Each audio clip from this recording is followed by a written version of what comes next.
Ditemukan alat bekas suntikan beserta beberapa tabung ampul bekas wadah cairan obat di dekat jasad sejoli yang tergeletak di sebuah kamar kos lantai 2 kawasan Jalan Sidosermo Gang 12, Sidosermo, Wonocolo, Surabaya, pada Kamis, 10 April 2025.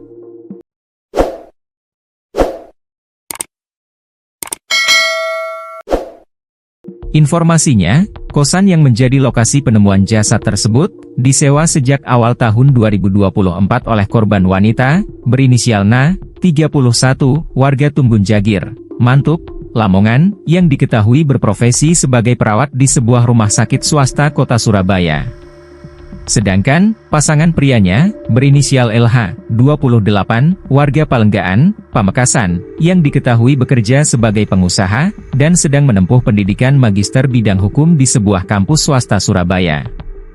Menurut saksi sepupu korban Na, Nur Aprilianti, dirinya mengetahui adanya beberapa barang bukti seperti alat suntik dan 2 botol kecil ampul bekas cairan obat, dari keterangan yang disampaikan pihak kepolisian seusai melakukan olah TKP. Nah, alat suntik dan beberapa ampul obat tersebut tergeletak di dekat jasad kedua korban yang berbeda posisinya. Artinya, alat suntik tersebut tidak sedang dalam keadaan menancap pada bagian tubuh kedua korban. Jasad korban LH dalam posisi terlentang. Sedangkan, jasad korban Na tergeletak dalam keadaan tertelungkup di dekat bagian tubuh sisi bawah pacarnya. Saat disinggung isi, jenis dan takaran ampul obat tersebut, Aprilianti mengaku tidak mengetahuinya. Diinfoin cuma ada suntikan di sampingnya. Ada jarumnya. Katanya ada beberapa ampul. 1 atau 2 ampul. Tapi gak tahu obatnya apa. Itu tabung cairan obat, ujarnya saat ditemui awak media di depan lokasi kejadian.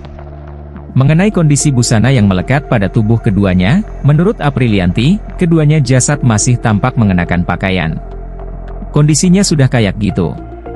Cowok terlentang, cewek tertelungkup. Cowok gini, terlentang, cewek gini, tertelungkup posisi menempel pada bagian tubuh sisi bawah cowoknya. Iya, masih berpakaian, katanya. Lalu mengenai dugaan penyebab meninggalnya kedua korban, sesuai penjelasan pihak kepolisian yang sempat didengarnya. Aprilianti mengaku, pihak kepolisian belum memberikan penjelasan perihal itu, karena masih harus menunggu proses autopsi di RS Bayangkara Surabaya. Dan, ia berharap, melalui proses autopsi tersebut, penyebab pasti kematian kedua korban dapat diungkap secara terang. Kurang tahu, belum diinfoin. Katanya diinfoin nanti akan autopsi dulu. Penyebab kematian diketahui sejelas-jelasnya, ungkapnya. Namun, setahu Aprilianti, korban Na tidak sedang menderita sakit kronis yang kerap kambuh secara berkala. Hanya saja, ia mengetahui kebiasaan korban Na yang kerap melakukan metode perawatan medis secara mandiri tatkala kondisi kesehatannya sedang drop. Yakni, korban Na bakal menyuntikkan cairan obat tertentu, atau melakukan infus cairan obat kepada tubuhnya sendiri. Sejauh ini, Aprilianti menganggap, kebiasaan yang dilakukan sepupunya itu masih terbilang wajar, mengingat latar belakang pendidikan dan profesi dari korban Na sendiri merupakan perawat. Dia perawat, jadwal kerjanya padat.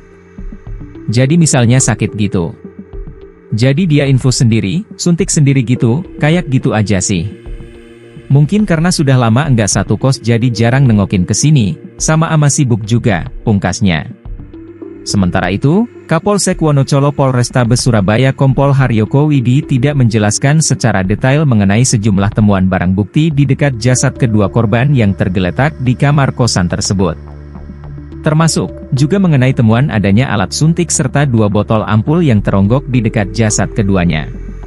Ia enggan membeberkannya, dan lebih menunggu hasil akhir dari proses olah TKP dan autopsi kedua jasad korban di kamar mayat RS Bayangkara Surabaya.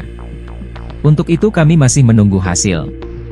Kami belum bisa menyampaikan, ujar Haryoko, di sela mendampingi tim Inafis Polrestabes Surabaya melakukan olah TKP.